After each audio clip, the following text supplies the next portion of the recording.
Good evening जी सब ਨੂੰ ਮੇਰੇ ਵੱਲੋਂ ਸਭ ਨੂੰ ਪਿਆਰ ਭਰੀ ਸਤਿ ਸ਼੍ਰੀ ਅਕਾਲ। ਕਿਵੇਂ ਹੋ ਜੀ ਸਾਰੇ? ਮੈਂ ਉਮੀਦ ਕਰਦੀ ਹਾਂ ਕਿ ਸਾਰੇ ਵਧੀਆ ਹੋਣਗੇ ਤੇ ਆਪਣੇ ਐਗਜ਼ਾਮਸ ਦੀ ਤਿਆਰੀ ਉਹਨਾਂ ਦੀ ਚੱਲ ਰਹੀ ਹੋਏਗੀ। ਕਾਫੀ ਦਿਨਾਂ ਤੋਂ ਮੈਂ ਇਹ ਡਿਸਕਸ ਕਰਨਾ ਚਾਹੁੰਦੀ ਸੀ। ਇਹ ਡਿਸਕਸ਼ਨ ਜਿਹੜੀ ਹੈ ਜ਼ਰੂਰੀ ਹੈ ਬਿਕੋਜ਼ ਪੜ੍ਹਾਈ ਵੀ ਜ਼ਰੂਰੀ ਹੈ, ਲੇਕਿਨ ਪੜ੍ਹਾਈ ਦੇ ਨਾਲ ਨਾਲ ਆਪ ਨੂੰ ਬਾਕੀ ਚੀਜ਼ਾਂ ਬਾਰੇ ਅਵੇਅਰਨੈਸ ਵੀ ਹੋਣੀ ਚਾਹੀਦੀ ਹੈ। ਠੀਕ ਹੈ, ਸੋ ਸਭ ਤੋਂ ਪਹਿਲਾਂ ਲਾਈਕ ਸ਼ੇਅਰ ਕਰ ਹੀ ਦਿਓ ਜੀ। ਤੁਹਾਡੇ ਆਪਣੇ ਚੈਨਲ ਨੂੰ ਸਬਸਕ੍ਰਾਈਬ ਕਰ ਦਿਓ ਅਗਰ ਵਧੀਆ ਲੱਗਿਆ ਹੋਵੇ ਤਾਂ। ਪਿਛਲੀਆਂ ਜੋ ਵੀਡੀਓਜ਼ ਅਗਰ ਤੁਸੀਂ ਨਹੀਂ ਦੇਖੀਆਂ, NTT ਦੀ ਤਿਆਰੀ, ETT ਸੈਕਿੰਡ ਪੇਪਰ ਦੀ ਤਿਆਰੀ ਬਿਲਕੁਲ ਫ੍ਰੀ ਦੇ ਵਿੱਚ ਕਰਵਾਈ ਜਾ ਰਹੀ ਹੈ। ਸਾਰੇ ਆਲਮੋਸਟ ਸਾਰੇ ਜੋ ਹੈ ਮਤਲਬ ਸਬਜੈਕਟ ਕਰਵਾਏ ਜਾ ਰਹੇ ਅਤੇ ਪ੍ਰੀਵੀਅਸ ਈਅਰ ਪੇਪਰ ਜਿਹੜਾ ਆਪਾਂ ਸੋਲਵ ਕਰਾਂਗੇ। ਸਾਇੰਸ ਦਾ ਕੀਤਾ, SST ਦਾ ਵੀ ਕਰਾਂਗੇ ਅਤੇ ਹੌਲੀ ਹੌਲੀ ਆਪਾਂ ਜੋ ਹੈ ਸਾਰੇ ਸਬਜੈਕਟਸ ਕਰਾਂਗੇ। ਠੀਕ ਹੈ, ਸੋ ਸ਼ੁਰੂ ਕਰਦੇ ਹਾਂ ਜੀ ਆਪਣਾ ਅੱਜ ਦਾ ਟੌਪਿਕ। ਜਿਵੇਂ ਕਿ ਤੁਹਾਨੂੰ ਥੰਬਨੇਲ ਤੋਂ ਇਹ ਦਿਖ ਹੀ ਰਿਹਾ ਹੋਏਗਾ। ਸਭ ਤੋਂ ਪਹਿਲਾਂ ਇਹ ਜੋ ਮੁੱਦੇ ਅੱਜ ਦੇ ਟਾਈਮ ਦੇ ਵਿੱਚ ਖੜੇ ਹੋਏ ਨੇ, ETT ਦੀਆਂ ਪੋਸਟਾਂ ਆਉਣ ਤੋਂ ਬਾਅਦ ਜੋ ETT ਦੀ 6635 ਪੋਸਟ ਆਈ ਹੈ, ਉਹਦੇ ਵਿੱਚ ਪਹਿਲਾਂ ਹੀ ਗੈਜਟ ਨਿਕਾਲਤਾ ਸੀ। ਪੋਸਟ ਆਉਣ ਤੋਂ 3-4 ਦਿਨ ਪਹਿਲਾਂ ਦੀ ਗੱਲ ਹੈ, ਜਦੋਂ ਕ੍ਰਿਸ਼ਨ ਕੁਮਾਰ ਸਕੱਤਰ ਜੀ ਨੇ ਇਹ ਗੈਜਟ ਨਿਕਾਲਿਆ ਸੀ। ਸੁਣਿਓ ਮੇਰੀ ਗੱਲ ਧਿਆਨ ਨਾਲ, ਕਿਉਂਕਿ ਮੈਂ ਕਿਸੇ ਵੀ ਬਿਨਾਂ ਫੈਕਟ ਤੋਂ ਨਹੀਂ ਕੋਈ ਵੀ ਗੱਲ ਕਰਦੀ। ਕੋਈ ਵੀ ਵੀਡੀਓ ਉਸ ਤੋਂ ਪਹਿਲਾਂ ਬਣਦੀ ਨਹੀਂ ਬਿਨਾਂ ਫੈਕਟ ਤੋਂ। ਕੋਈ ਵੀ ਚੀਜ਼ ਮੈਂ ਨਹੀਂ ਕਹਿੰਦੀ, ਠੀਕ ਹੈ, ਕਿਸੇ ਬਿਹਾਫ 'ਤੇ, ਕਿਸੇ ਸਬੂਤ 'ਤੇ, ਪ੍ਰੂਫ 'ਤੇ ਹੀ ਕਹਿੰਦੀ ਹਾਂ। ਸੋ ਮੈਂ ਅੱਜ ਤੁਹਾਡੇ ਸਾਹਮਣੇ ਉਹ ਡਿਸਕਸ ਕਰ ਰਹੀ ਹਾਂ, ਬਾਕੀ ਚੈਨਲਸ ਦੀ ਤਰ੍ਹਾਂ ਨਹੀਂ ਆ। ਠੀਕ ਹੈ, ਬਿਲਕੁਲ ਸਾਫ਼ ਅਤੇ ਸਪਸ਼ਟ ਕਹਾਂਗੇ ਜੀ ਕਿ ETT ਪੋਸਟ ਦੇ ਵਿੱਚ ਸਾਫ਼ ਕਹਿਤਾ ਸੀ ਕਿ ਬਿਲਕੁਲ ETT ਹੀ ਜ਼ਰੂਰੀ ਹੈ। ਹਜੇ ਵੀ ਕਾਫੀ ਜਣੇ ਪੁੱਛ ਰਹੇ ਨੇ ਕਿ ਬੀਐਡ ਜ਼ਰੂਰੀ ਹੈ, ਇਹ ਜ਼ਰੂਰੀ ਹੈ। ਪਹਿਲੀ ਗੱਲ, NTT ਦੇ ਵਿੱਚ BEd ਅਤੇ ETT ਹੀ ਕੈਂਸਲ ਹੋ ਗਈ ਅਤੇ ETT ਦੇ ਵਿੱਚ ਹੁਣ BEd ਵੀ ਕੈਂਸਲ ਹੋ ਗਈ ਅਤੇ ਉਹਨਾਂ ਨੇ ਲਗਾਤਾ ਕੋਰਟ ਕੇਸ ETT ਦੀਆਂ ਵੈਕੈਂਸੀਜ਼ 'ਤੇ। ਹੁਣ ਜੋ ETT ਟੈਟ ਪਾਸ ਯੂਨੀਅਨ ਹੈ ਉਹ ਕਾਫੀ ਟਾਈਮ ਤੋਂ ਤਰਲੇ ਕਰ ਰਹੀ ਹੈ ਔਰ ਉਹਨਾਂ ਨੇ ਵਕੀਲ ਵੀ ਕੀਤਾ ਹੈ। ਸ਼ਾਇਦ ਤੁਸੀਂ ਬਹੁਤ ਟਾਈਮ ਤੋਂ ਸੁਣ ਲਈ ਹੋਊਗੀ ਨਿਊਜ਼, ਤੁਸੀਂ ਕਾਫੀ ਜ਼ਿਆਦਾ ਅਵੇਅਰ ਵੀ ਹੋਵੋਗੇ ਇਸ ਚੀਜ਼ ਬਾਰੇ। ਕੋਈ ਨਵੀਂ ਚੀਜ਼ ਤੁਹਾਡੇ ਵਾਸਤੇ ਨਹੀਂ ਹੋਏਗੀ, ਤੁਸੀਂ 3 ਦਿਨ ਪਹਿਲਾਂ 4 ਦਿਨ ਪਹਿਲਾਂ ਇਹ ਗੱਲ ਸੁਣ ਲਈ ਹੋਏਗੀ। ਠੀਕ ਹੈ, ਉਹਦੇ ਲਈ ਕਾਫੀ ਫੰਡ ਦਾ ਇੰਤਜ਼ਾਮ ਹੋ ਰਿਹਾ ਕਿ ਅਸੀਂ ਇਹ ਕੇਸ ਜਿੱਤਣਾ ਅਤੇ ਇਹ ਪੋਸਟਾਂ ਹਰ ਹਾਲਤ ਵਿੱਚ ਅਸੀਂ ਲੈ ਕੇ ਰਹਿਣੀਆਂ। ਠੀਕ ਹੈ ਨਾ, ਕਿਉਂਕਿ 4 ਸਾਲ ਦੇ ਸੰਘਰਸ਼ ਤੋਂ ਬਾਅਦ ਉਹ ਸੁਰਿੰਦਰਪਾਲ ਵੀਰ ਜੀ ਕਰਕੇ ਆਪ ਨੂੰ ਇਹ ਜਿਹੜੀ ਹੈ ਮਿਲ ਰਹੀ ਹੈ। ਠੀਕ ਹੈ, ਸੋ ਪਹਿਲੀ ਗੱਲ ਇਹ ਆਪਾਂ ਬਾਅਦ 'ਚ ਗੱਲ ਕਰਾਂਗੇ ਕਿ ਕਿਸ ਬਿਹਾਫ 'ਤੇ BEd ਵਾਲੇ ਕਹਿ ਰਹੇ ਨੇ। ਪਹਿਲਾਂ ਜੋ ਹੈ 25,000 ਪੋਸਟ ਦਾ ਕੀ ਬਣੇਗਾ। ਜੋ BEd ਵਾਲੇ ਨੇ ਮੈਥ ਸਾਇੰਸ, ਉਹਨਾਂ ਦੀਆਂ ਵੈਕੈਂਸੀਜ਼ ਨਿਕਲ ਚੁੱਕੀਆਂ, ਤੁਹਾਨੂੰ ਪਤਾ ਹੀ ਉਹਨਾਂ ਦੀ ਵੈਕੈਂਸੀਜ਼ ਨਿਕਲ ਚੁੱਕੀਆਂ। ਲੇਕਿਨ ਪੰਜਾਬੀ SST ਹਿੰਦੀ ਵਾਲੇ ਕਾਫੀ ਟਾਈਮ ਤੋਂ ਸੰਘਰਸ਼ ਕਰ ਰਹੇ ਨੇ, ਉਹਨਾਂ ਦੀ ਕੋਈ ਵੀ ਪੋਸਟ ਹਜੇ ਤੱਕ ਸਰਕਾਰ ਨੇ ਨਹੀਂ ਕੱਢੀ ਅਤੇ ਇਹ ਗੱਲ ਗਲਤ ਹੈ ਅਤੇ ਉਹ ਇਸੇ ਗੱਲ ਕਰਕੇ ਹੀ ETT ਦੀਆਂ ਪੋਸਟਾਂ ਦੇ ਵਿੱਚ ਆਉਣਾ ਚਾਹੁੰਦੇ ਨੇ। ਠੀਕ ਹੈ, ਇੱਕ ਤਾਂ ਇਹ ਗੱਲ। ਲੇਕਿਨ ਮੈਂ ਤੁਹਾਨੂੰ ਇੱਥੇ ਇਹ ਗੱਲ ਕਹੂੰਗੀ ਕਿ ਪਲੀਜ਼ ਮਾਸਟਰ ਕੇਡਰ ਵਾਲੇ, BEd ਵਾਲੇ, ਤੁਸੀਂ ਆਪਣੀਆਂ ਪੋਸਟਾਂ ਨਿਕਲਵਾਓ। ਮੈਨੂੰ ਪਤਾ, ਮੈਂ ਹਮੇਸ਼ਾ ਤੁਹਾਡੇ ਨਾਲ ਆ। ਜੋ ਸਹੀ ਹੈ ਉਹਦੇ ਨਾਲ ਸਹੀ, ਹਾਂ ਮੈਂ ਮਤਲਬ ਜੋ ਸਹੀ ਹੈ ਉਹ ਸਹੀ ਹੈ। ਦੇਖੋ ਜੀ, NTT ਵਾਸਤੇ ETT ਅਤੇ BEd ਐਲੀਜੀਬਲ ਨਹੀਂ ਹੈ ਨਾ, ਤਾਂ ਫਿਰ ETT ਵਾਸਤੇ BEd ਕਿਉਂ ਆ ਰਹੀ ਹੈ? ਹੁਣ BEd ਵਾਲੇ, ਮੇਰੀ ਗੱਲ ਧਿਆਨ ਨਾਲ ਸੁਣਿਓ ਜੀ, ਇਹ ਕਿਸੇ ਪੱਖ 'ਚ ਨਹੀਂ ਮੈਂ ਬੋਲ ਰਹੀ, ਅਤੇ ਨੈਗੇਟਿਵ ਕਮੈਂਟਸ ਕਰਨੇ ਹੋਣ ਤਾਂ ਕਰ ਸਕਦੇ ਹੋ, ਤੁਹਾਨੂੰ ਕੋਈ ਐਡੀ ਉਹ ਨਹੀਂ। ਲੇਕਿਨ ਮੈਂ ਤੁਹਾਨੂੰ ਦੱਸਦੀ ਹਾਂ ਕਿ BEd ਵਾਲਿਓ, ਕੀ ਤੁਸੀਂ MEd MA ਵਾਲਿਆਂ ਨੂੰ ਆਪਣੀ ਪੋਸਟ ਫਿਲ ਕਰਨ ਦਿੰਦੇ ਹੋ? ਇਹ ਗੱਲ ਤੁਸੀਂ ਦੇਖੋ। ਤੁਸੀਂ ਖੁਦ ਦੀ ਪੋਸਟ ਕਿਸੇ ਹੋਰ ਕੁਆਲੀਫਿਕੇਸ਼ਨ ਵਾਲੇ ਨੂੰ ਪੋਸਟ ਨੂੰ ਫਿਲ ਨਹੀਂ ਕਰਨ ਦਿੰਦੇ, ਤਾਂ ਤੁਸੀਂ ਇਹ ਐਕਸਪੈਕਟ ਕਰਦੇ ਹੋ ਕਿ ETT ਵਾਲੇ 'ਚ ਅਸੀਂ ਆਈਏ। ਕਿਉਂ? ਤੁਸੀਂ ਖੁਦ ਆਪਦੀ ਪੋਸਟ ਕਢਵਾਓ ਨਾ ਸਰਕਾਰ ਤੋਂ, ਜਿਵੇਂ ETT ਟੈਟ ਪਾਸ ਵਾਲਿਆਂ ਨੇ ਕਢਵਾਈ। ਕਿੰਨੀਆਂ ਪੋਸਟਾਂ ਕਢਵਾਈਆਂ? ਲਗਾਤਾਰ 4 ਸਾਲ ਦੇ ਸੰਘਰਸ਼ ਤੋਂ ਬਾਅਦ ਉਹਨਾਂ ਨੇ ਇਹ ਪੋਸਟ ਦੇਖੀ ਹੈ। ਸੋ ਹੁਣ ਵੀ ਤੁਸੀਂ ਇੰਨਾ ਜ਼ਿਆਦਾ ਕਰ ਰਹੇ ਹੋ ਵੀ ਕਿਉਂ ਇਹਨਾਂ ਦੀਆਂ ਪੋਸਟਾਂ ਨਿਕਲੀਆਂ ਆਈਆਂ? ਮਸਾਂ ਇੰਨੇ ਸੰਘਰਸ਼ ਤੋਂ ਬਾਅਦ ਆਏ ਅਤੇ ਨਹੀਂ ਇਹ ਵੀ ਪੋਸਟਾਂ ਲਟਕ ਜਾਣਗੀਆਂ। ਦੂਜੀ ਗੱਲ, PSTET 1 ਔਰ 2 ਜਦੋਂ ਦੀਆਂ ETT ਦੀਆਂ ਪੋਸਟਾਂ ਆਈਆਂ ਉਸ ਤੋਂ ਬਾਅਦ ਲਗਾਤਾਰ ਇਹ ਚਰਚਾ ਦਾ ਵਿਸ਼ਾ ਬਣ ਚੁੱਕਿਆ ਕਿ PSTET ਦਾ ਕੀ ਹੋਏਗਾ। ਦੇਖੋ ਜੀ, PSTET 2019 ਲੈਣਾ ਸਰਕਾਰ ਦੀ ਜ਼ਿੰਮੇਵਾਰੀ ਹੈ ਅਤੇ ਸਰਕਾਰ ਨੇ ਲੈਣਾ। ਹਾਲੇ ਤੱਕ ਸਰਕਾਰ ਨੇ ਲਿੱਤਾ ਵੀ ਨਹੀਂ। ਕਾਫੀ ਬੇਰੁਜ਼ਗਾਰ ਬੈਠੇ ਨੇ ਜਿਨ੍ਹਾਂ ਦਾ PSTET ਕਲੀਅਰ ਕਰਨਾ, ਔਰ ਜੋ ਬਹੁਤ ਵਾਰ ਦੇ ਵੀ ਚੁੱਕੇ, ਕਲੀਅਰ ਨਹੀਂ ਹੋਇਆ, ਜਾਂ ਜਿਨ੍ਹਾਂ ਨੇ ਨਹੀਂ ਵੀ ਦਿੱਤਾ ਪਿਛਲੇ ਸਾਲ ਵਾਲਾ। ਕੋਈ ਫਸਟ ਈਅਰ 'ਚ ਹੁੰਦਾ ਹੈ, ਕਿਸੇ ਨੇ ਹਲੇ ਕਰਨੀ ਹੁੰਦੀ, ਉਹ ਅਲੱਗ ਗੱਲਾਂ ਹੈਗੀਆਂ। ਠੀਕ ਹੈ, ਅਤੇ ਫਿਰ ਉਹ PSTET ਲੈਣਾ ਸਰਕਾਰ ਨੇ ਲੈਣਾ ਸੀ, ਲੇਕਿਨ ਹਲੇ ਤੱਕ ਨਹੀਂ ਲਿਆ। ਉਸ ਤੋਂ ਬਾਅਦ ਇਹਦੀ ਵੀ ਯੂਨੀਅਨ ਬਣ ਗਈ। ਜਦੋਂ ਦੀ ETT ਦੀ ਵੈਕੈਂਸੀ ਨਿਕਲੀ ਉਸ ਤੋਂ ਬਾਅਦ PSTET ਵਾਲੇ ਵੀ ਜਾਗ ਪਏ ਵੀ ਹਾਂ PSTET ਕੱਢੋ।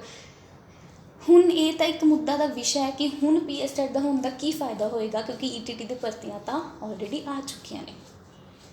ਠੀਕ ਹੈ ਨਾ, ਇਹ ਵੀ ਚੀਜ਼ ਹੈ। ਮੈਂ ਇਹ ਮੰਨ ਕੇ ਚੱਲਦੀ ਹਾਂ ਕਿ PSTET 1 ਔਰ 2 ਜੋ ਹੈ ਉਹ ਬੀ ਦਸੰਬਰ ਦੇ ਵਿੱਚ ਤਾਂ ਵੈਸੇ ਚੋਣ ਜ਼ਾਬਤਾ ਹੋਏਗੀ, ਜਾਂ ਫਿਰ ਵੋਟਾਂ ਤੋਂ ਬਾਅਦ ਹੀ ਹੁਣੇ ਆਪ ਨੂੰ ਦੇਖਣ ਨੂੰ ਮਿਲੇਗਾ ਮੇਰੇ ਅਕੋਰਡਿੰਗ। ਨਹੀਂ ਤਾਂ ਆਪਾਂ ਦੇਖ ਸਕਦੇ ਕਿ ਸ਼ਾਇਦ PSTET ਹੁਣ ਆ ਗਿਆ ਇਸ ਟਾਈਮ, ਮਤਲਬ ਇਸ 2 ਮਹੀਨਿਆਂ ਦੇ ਵਿੱਚ ਆ ਗਿਆ, ਨਹੀਂ ਤਾਂ ਤੁਸੀਂ ਭੁੱਲ ਜਾਓ ਉਹਨੂੰ, ਠੀਕ ਹੈ। ਅੱਗੇ ਮਾਸਟਰ ਕੇਡਰ ਪੋਸਟ ਕਦੋਂ ਤੱਕ ਆਉਣਗੀਆਂ? ਹਿੰਦੀ, SST, ਪੰਜਾਬੀ ਕਦੋਂ ਤੱਕ ਆਉਣਗੀਆਂ ਤੁਹਾਡੀਆਂ B.Ed ਦੀਆਂ ਪੋਸਟ? ਜਿੱਥੋਂ ਤੱਕ ਮੈਨੂੰ ਲੱਗਦਾ ਵੀ ਇਸੇ ਮਹੀਨੇ ਮੇਬੀ ਇਹ ਪੋਸਟ ਆ ਜਾਣ, ਵੈਕੈਂਸੀ ਆ ਜਾਣ। ਬਾਕੀ ਕੁਛ ਕਲੀਅਰ ਨਹੀਂ ਹੈ। ਪੰਜਾਬੀ, SST, ਹਿੰਦੀ ਦੀ ਕੱਢਣੀ ਚਾਹੀਦੀ ਹੈ। ਪਹਿਲਾਂ ਹੀ ਲੈਕਚਰਾਰ ਦੀਆਂ ਕਾਫੀ ਇਹਨਾਂ ਨੇ ਵੈਕੈਂਸੀਜ਼ ਕੱਢੀਆਂ। ਹੁਣ ETT ਵਾਲੀਆਂ ਅਗਰ ਇਹ ਕੋਰਟ ਕੇਸ ਚੱਲਦਾ ਰਿਹਾ, ਸਟੇ ਲੱਗਦੀ ਰਹੀ, ਤਾਂ ਫਿਰ ਇਹੀ ਹਾਲ ਰਹੂਗਾ ਜੋ 2364 ਦਾ ਹੋਇਆ ਸੀ। ਪਲੀਜ਼ ਇਹਨਾਂ ਭਰਤੀਆਂ ਨੂੰ ਤੁਸੀਂ ਨਾ ਉਹ ਕਰੋ, ਖਰਾਬ ਕਰੋ, ਕਿਉਂਕਿ ਮਸਾਂ ਨਿਕਲਦੇ ਅਤੇ ਸਰਕਾਰ ਵੀ ਫੁੱਟ ਪਾਓ ਅਤੇ ਰਾਜ ਕਰੋ ਹੀ ਕਰ ਰਹੀ ਹੈ। ਕਿਉਂਕਿ ਮੇਰੀ ਗੱਲ ਸੁਣੋ B.Ed ਵਾਲਿਓ, ਪਲੀਜ਼ ਇੱਕ ਗੱਲ ਧਿਆਨ ਨਾਲ ਸੁਣਿਓ। ਰੀਟ ਅਤੇ DSSS ਵਿੱਚ ਦੇਖੋ, ਜਾ ਕੇ KVS 'ਚ ਦੇਖੋ। B.Ed ਵਾਲੇ ਕਦੇ ਵੀ ETT ਵਾਲੀ ਪੋਸਟ ਫਿਲ ਨਹੀਂ ਕਰਦੇ।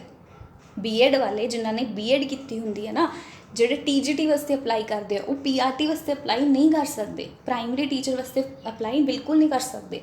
ਉੱਥੇ ਬਿਲਕੁਲ ਸਾਫ਼ ਤੌਰ 'ਤੇ ਮਨਾ। ਅਤੇ ਹੁਣ ਪੰਜਾਬ 'ਚ ਵੀ ਗੈਜਟ ਆ ਗਿਆ, ਤਾਂ ਤੁਸੀਂ ਕਿਸ ਬੇਸਿਸ 'ਤੇ ਤੁਸੀਂ ਲਗਾ ਰਹੇ ਹੋ ਸਟੇ, ਤਾਂ ਤੁਸੀਂ ਕਿਸ ਬੇਸਿਸ 'ਤੇ ਕੋਰਟ ਕੇਸ ਕਰ ਰਹੇ ਹੋ, ਠੀਕ ਹੈ ਨਾ।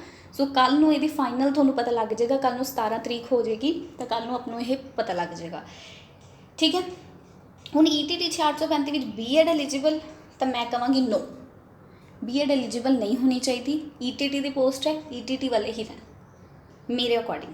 ਅਗਰ ਕਿਸੇ ਨੂੰ ਬੁਰਾ ਲੱਗਦਾ ਤਾਂ ਫਿਰ ਆਈ ਐਮ ਸੌਰੀ, ਲੇਕਿਨ B.Ed ਦੀ ਪੋਸਟ ਵਾਸਤੇ ਅਗਰ B.Ed ਐਲੀਜੀਬਲ ਹੈ ਤਾਂ ETT ਦੀ ਪੋਸਟ ਵਾਸਤੇ ETT ਐਲੀਜੀਬਲ, ਔਰ NTT ਦੀ ਪੋਸਟ ਵਾਸਤੇ ਓਨਲੀ NTT। ਔਰ ਇੱਕ ਚੀਜ਼ ਹੋਰ ਜੋ ਆਪਾਂ ਇਹਦੇ ਵਿੱਚ ਲਿਖਣਾ ਭੁੱਲ ਗਏ, NTT ਦਾ ਕੀ ਬਣੇਗਾ ਪੇਪਰ ਦਾ ਜਾਂ 8393 ਦਾ, ਉਹਦੀ ਵੀ ਆਪਾਂ ਤਿਆਰੀ ਕੀਤੀ ਹੋਈ ਹੈ। ਅਗਰ ਕੋਈ ਨਵੇਂ ਸਿਰੇ ਤੋਂ ਸ਼ੁਰੂ ਕਰਨਾ ਚਾਹੁੰਦਾ ਤਾਂ ਉਹ ਵੀ ਕਰ ਸਕਦਾ। ਦੇਖੋ ਜੀ, NTT 8393 ਜੋ ਕਿ ਟੈਂਕੀ 'ਤੇ ਚੜ੍ਹੇ ਹੋਏ ਨੇ, ਜੋ ਕੱਚੇ ਅਧਿਆਪਕ ਹੈ, ਠੀਕ ਹੈ, ਉਹਨਾਂ ਨੇ ਇਹ ਗੱਲ ਕਹੀ ਹੈ ਵੀ ਸਾਨੂੰ ਸਿੱਧਾ ਪੱਕੇ ਕਰੋ, ਠੀਕ ਹੈ ਨਾ। ਕੱਚੇ ਅਧਿਆਪਕ ਜਿਹੜੇ ਹੈ ਉਹ ਟੈਂਕੀ 'ਤੇ ਚੜ੍ਹੇ ਹੋਏ, ਉਹਨਾਂ ਨੇ ਕਿਹਾ ਵੀ ਅਸੀਂ ਲੰਬਾ ਤਿੱਖਾ ਸੰਘਰਸ਼ ਕਰਾਂਗੇ ਜੇ ਸਾਡੀਆਂ ਮੰਗਾਂ ਨਾ ਮੰਨੀਆਂ ਗਈਆਂ। ਤਾਂ ਇਹ ਗੱਲ ਕਾਫੀ ਟਾਈਮ ਤੋਂ ਨਿਕਲ ਕੇ ਆ ਰਹੀ ਹੈ ਕਿ NTT 8393 ਦਾ ਸ਼ਾਇਦ ਹੀ ਪੇਪਰ ਹੋਵੇ, ਜਾਂ ਫਿਰ ਜੋ ਮਤਲਬ ਆਪਣੀਆਂ ਜੋ ਪੋਸਟ ਹੈ ਉਹ ਵਿਭਾਗੀ ਹੋ ਜਾਣਗੀਆਂ। ਇਸ ਗੱਲ 'ਤੇ ਮੈਂ ਕੋਈ ਕਨਫਰਮੇਸ਼ਨ ਨਹੀਂ ਹੈ ਹਲੇ, ਲੇਕਿਨ ਮੈਂ ਤੁਹਾਨੂੰ ਕਿਸ ਬਿਹਾਫ 'ਤੇ ਕਹਿ ਰਹੀ ਹਾਂ, ਕਿਉਂਕਿ ਕੱਚੇ ਅਧਿਆਪਕਾਂ ਨੇ ਕਾਫੀ ਟਾਈਮ ਤੋਂ ਸੇਵਾ ਕੀਤੀ ਹੈ ਸਕੂਲਾਂ ਦੇ ਵਿੱਚ, ਬਿਲਕੁਲ 5-6 ਹਜ਼ਾਰ 'ਤੇ, ਠੀਕ ਹੈ। ਅਤੇ ਵਿਭਾਗੀ ਕਰ ਦਿੱਤੀਆਂ ਜਾਣਗੀਆਂ 8393, ਅਤੇ ਉਹਦੇ ਵਿੱਚ ਕੁਝ ਹੋਰ ਪੋਸਟ ਐਡ ਹੋਣਗੀਆਂ। 13 ਹਜ਼ਾਰ ਦੇ ਤਕਰੀਬਨ ਇਹ ਪੋਸਟਾਂ ਪਹੁੰਚ ਜਾਣਗੀਆਂ, ਜਿਹਦੇ ਵਿੱਚ ਸਾਰੇ ਕੱਚੇ ਮੁਲਾਜ਼ਮ ਪੱਕੇ ਹੋਣਗੇ। ਕਾਫੀ SSA ਰਮਸਾ ਕਾਫੀ ਇਹਨਾਂ ਨੇ ਪੱਕੇ ਵੀ ਕੀਤੇ ਆ, ਜਿਹੜੇ ਕੱਚੇ ਅਧਿਆਪਕ ਸੀ ਉਹ ਹੁਣ ਜਾ ਕੇ ਪੱਕੇ ਵੀ ਹੋਏ ਨੇ, ਠੀਕ ਹੈ। ਸੋ ਬਿਲਕੁਲ ਉਮੀਦ ਨਾ ਛੱਡੋ, ਕੋਈ ਵੀ ਯੂਨੀਅਨ ਉਮੀਦ ਨਾ ਛੱਡੋ, ਤੁਸੀਂ ਆਪਣੀ ਪੜ੍ਹਾਈ ਜਾਰੀ ਰੱਖੋ। ETT 6835 ਪੋਸਟਾਂ ਵਾਸਤੇ ਇੱਕ ਬੁਰੀ ਖਬਰ ਇਹ ਵੀ ਆ ਗਈ ਹੈ ਕਿ ਕੋਰਟ ਕੇਸ ਲੱਗ ਚੁੱਕੇ ਆ, ਤਾਂ ਕੋਰਟ ਕੇਸ ਤੋਂ ਨਜਿੱਠਣਾ ਪੈਣਾ ਹੈ, ਆਪ ਨੂੰ ਫ੍ਰੀ ਹੋਣਾ ਪੈਣਾ ਬਿਲਕੁਲ ਕਿਸੇ ਵੀ ਸਟੇ, ਕਿਸੇ ਵੀ ਕੇਸ ਤੋਂ। ਇਸੇ ਕਰਕੇ ਵਕੀਲ ਕੀਤੇ ਔਰ ਕੱਲ੍ਹ ਇਹਨਾਂ ਦੀ ਸੁਣਵਾਈ ਹੈ। ਸੋ ਬੈਸਟ ਆਫ ਲੱਕ ਸਭ ਨੂੰ ਆਪਣੇ ਐਗਜ਼ਾਮਸ ਲਈ, ਅਤੇ ਚੋਣਾਂ ਤੋਂ ਪਹਿਲਾਂ ਵੋਟਾਂ ਤੋਂ ਪਹਿਲਾਂ ਸਾਰੇ ਆਪਣੀ ਭਰਤੀਆਂ ਦਾ ਇੰਤਜ਼ਾਮ ਕਰਵਾਓ। ਇੰਤਜ਼ਾਮ ਕਰਨਾ ਕਿ ਕਢਵਾਉਣੀਆਂ ਪੈਣਗੀਆਂ, ਨਹੀਂ ਫਿਰ ਵੋਟਾਂ ਤੋਂ ਬਾਅਦ 'ਚੋਂ ਕੋਈ ਫਾਇਦਾ ਨਹੀਂ। ਮਤਲਬ ਦਸੰਬਰ ਤੋਂ ਪਹਿਲਾਂ ਅਗਰ ਸਾਰਿਆਂ ਦੀ ਪੂਰੀ ਹੁੰਦੀ ਹੈ ਤਾਂ ਫਿਰ ਉਹ ਦੇਖੋ, ਕਿਉਂਕਿ ETT ਦਾ ਪੇਪਰ ਤਾਂ ਇਹਨਾਂ ਨੇ ਕਹਿ ਹੀ ਦਿੱਤਾ ਕਿ ਸਤੰਬਰ 'ਚ ਲੈਣਾ ਹੀ ਲੈਣਾ, ਉਹ ਵੀ 5 ਜਾਂ 12 ਸਤੰਬਰ ਨੂੰ। ਇਹ ਡੇਟ ਆ ਗਈ, ਮੰਨ ਕੇ ਚੱਲੋ, ਠੀਕ ਹੈ। ਮੰਨ ਕੇ ਵੀ ਨਹੀਂ, ਕਨਫਰਮ ਹੀ ਹੈ, ਠੀਕ ਹੈ। ਸੋ ਇਹ ਸੀ ਅੱਜ ਦੀ ਆਪਣੀ ਡਿਸਕਸ਼ਨ, ਠੀਕ ਹੈ। ਬਹੁਤ ਸਾਰੀਆਂ ਵੀਡੀਓਜ਼ ਆਪਣੇ ਚੈਨਲ 'ਤੇ ਪਈਆਂ, ਤੁਸੀਂ ਉਹ ਦੇਖ ਸਕਦੇ ਹੋ। ਅੱਜ ਛੋਟਾ ਸਾ ਜਿਹੜਾ ਡਿਸਕਸ਼ਨ ਹੈ ਮੈਂ ਕਰਨਾ ਚਾਹੁੰਦੀ ਸੀ ਤੁਹਾਡੇ ਨਾਲ, ਕਾਫੀ ਦਿਨਾਂ ਤੋਂ ਕਾਫੀ ਜ਼ਿਆਦਾ ਮੁੱਦੇ ਚੱਲ ਰਹੇ ਆ ਆਪਣੇ ਆਸ-ਪਾਸ। ਸੋ ਬਿਲਕੁਲ ਫੈਕਚੁਅਲ ਹੈ, ਠੀਕ ਹੈ। ਸੋ ਜਿਸ ਨੂੰ ਵਧੀਆ ਲੱਗੇ ਲਾਈਕ ਸ਼ੇਅਰ ਤੁਸੀਂ ਕਰ ਸਕਦੇ ਹੋ, ਕਮੈਂਟ ਕਰ ਸਕਦੇ ਹੋ, ਠੀਕ ਹੈ, ਕਿਵੇਂ ਤੁਹਾਨੂੰ ਵੀਡੀਓ ਲੱਗੀ। So this is learn mile signing off, thanks for watching.